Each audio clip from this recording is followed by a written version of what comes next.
नमस्कार दर्शकों, मैं दीवान नौटियाल। आप देख रहे हैं डीसीपी न्यूज उत्तराखंड और डीसीपी न्यूज उत्तराखंड पर आज हम बात करेंगे रोहित नेगी हत्या प्रकरण को लेकर। जी हाँ, इस संबंध में इससे पहले आपने विकास नगर विधायक मुन्ना सिंह चौहान की मीडिया से मुखातिब होते हुए उनकी प्रतिक्रिया को भी सुना। मुन्ना सिंह चौहान इस मामले को लेकर बेहद गंभीर थे। उन्होंने दुख प्रकट करते हुए इस पर कड़ी से कड़ी कार्रवाई करने का भी आश्वासन दिया था। इसके साथ ही ग्रामीणों में इस पूरी घटना को लेकर आक्रोश जारी है। आज ग्रामीणों ने सहदेव सिंह पुंडीर के नेतृत्व में एसएसपी कार्यालय देहरादून में मुलाकात कर अपराधियों को जल्द से जल्द खोज कर उनको सलाखों के पीछे डालने का भी आग्रह किया है। अभी तक अपराधी पुलिस की गिरफ्त से बाहर है, जिसके कारण ग्रामीणों का गुस्सा बढ़ता जा रहा है। मैं आपको बता दूं, 2 जून को रोहित नेगी हत्या प्रकरण की घटना हुई थी, जिसमें कि 2 बाइक सवार युवकों के द्वारा गोली मारकर रोहित की हत्या कर दी गई थी। अधिक जानकारी के लिए आपको सीधा ले चलूंगा अपने सहयोगी रिपोर्टर जसपाल राणा के पास ग्राउंड जीरो में और सुनते जरा एसएसपी कार्यालय में पहुंचे ग्रामीणों एवं परिजनों के साथ ही सहदेव सिंह पुंडीर ने क्या कुछ कहा। बहुत ही बड़ी घटना है। हम सब लोग स्तब्ध में, हमें सब लोगों को दुख है।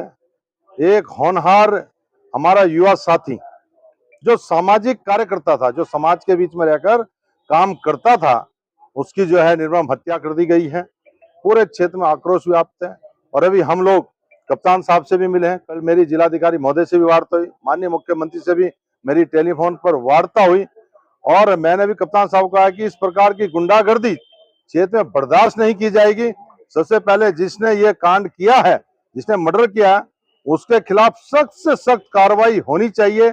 ऐसी कार्रवाई होनी चाहिए जो इस प्रकार के गुंडा तत्व हैं वो भी 10 बार क्राइम करने से पहले सोचें कि वहां ऐसी प्रकार की कोई घटना हुई थी और इस प्रकार का जो पुलिस के द्वारा उसमें जो है क्या नाम से कार्य किया गया है। और देखिए सर, पुलिस का क्या है कि पुलिस, अब हमारा तो घर का चिराग बुझ गया ना, हमें तो कार्रवाई चाहिए। ठीक है, त्वरित कार्य चाहिए हमें एकदम से। और और कार्रवाई भी क्या है, हमारे तो घर का गया तो हमें इनकाउंटर चाहिए इसका। पुलिस तो क्या है, पुलिस वहाँ बच्चों के चालान काट रही है, पुलिस अपराधियों को पकड़ नहीं रही है।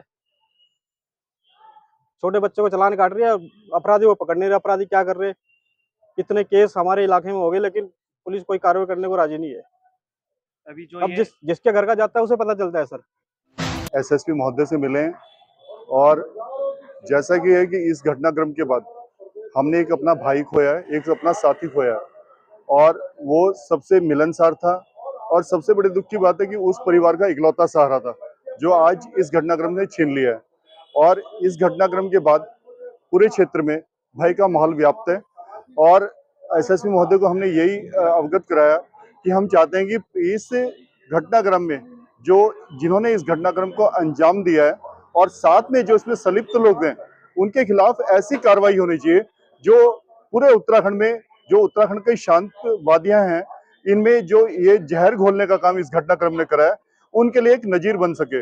और हमें पूरा विश्वास है कि उसे कड़ी से कड़ी सजा मिलेगी और हम बस यही मांग करते हैं कि इसके हमें रोहित नेगी के लिए न्याय चाहिए। और साथ में जो यहाँ पर कॉलेजों में हॉस्टल्स वगैरह हैं, सबसे हॉस्टल माननीय महोदय को हमने ये बताया कि बाहर के लोगों के द्वारा यहाँ पे हॉस्टल बनाए गए हैं और वो पेइंग गेस्ट के रूप में यूज कर रहे हैं। उनमें भी एक समय का निर्धारण हो, वहाँ पे उनकी बुक्स रखी जाए और उन्होंने महोदय ने आश्वासन दिया है कि उसमें भी एक प्रॉपर अभियान चलाया जाएगा, सत्यापन अभियान। क्योंकि कौन हॉस्टल में रह रहा है, क्योंकि जब हथियार लेके कोई छात्र यहाँ पर आया है, क्या हॉस्टल मालिक को पता नहीं होगा कि वो छात्र हथियार लेके रहता है? अगर वो पहले ही हॉस्टल का मालिक इत्तला दे देता तो ऐसे वांछित लोगों से हम अपने एक साथी को बचा सकते थे। क्षेत्र के जनप्रतिनिधि हैं, खासकर बांडूवाला देखा जाए, विधौली, प्रेमनगर, सिद्धोवाला के जनप्रतिनिधिगण यहाँ पर आए थे और जिस तरह की घटना हुई है उस पर भी रोष भी प्रकट किया है। साथ ही साथ जो इसमें अभियुक्त हैं उन पर सख्त सख्त कार्रवाई के लिए भी जो बताया गया। इसके अलावा जो वहाँ की क्षेत्र की जो समस्याएं खासकर देखा जाए, जिसमें बाहर से बहुत सारे छात्र यहाँ पर आके स्टडी भी कर रहे हैं, लेकिन उनमें से बहुत सारे अराजक तत्व भी हैं जो छात्र के डिस्गाइज में रह रहे हैं या ऐसे हॉस्टल्स हैं जहाँ पर देर रात वो आते हैं या पार्टी मनाते हैं। इस तरह की शिकायतें भी हैं, खासकर 10 साढ़े 10 बजे 11 बजे के बाद जो है कहीं न कहीं ड्रिंकिंग ड्राइविंग का जो इंसिडेंट आते हैं, झगड़े की सूचनाएँ आती हैं। उसको देखते हुए क्षेत्रवासियों की तरफ से जो जनप्रतिनिधियों ने बताई ये बातें सारी और कुछ स्पॉट्स भी बताए हैं जहाँ पर वृहद रूप से सत्यापन और कार्रवाई की आवश्यकता भी है। इसको देखते हुए उन सभी को आश्वस्त किया गया कि कार्रवाई आज से ही क्योंकि प्लान पहले से कर लिए गया था, आज से प्रारंभ होगी और इसमें जनप्रतिनिधियों का या लोकल लोग का सहयोग भी लिया जाएगा। जितने भी हमारे हॉस्टल हैं, पीजी हैं, जो छात्र वहाँ पर लेट नाइट आते हैं, उनके बारे में जानकारी जुटाई जाएगी।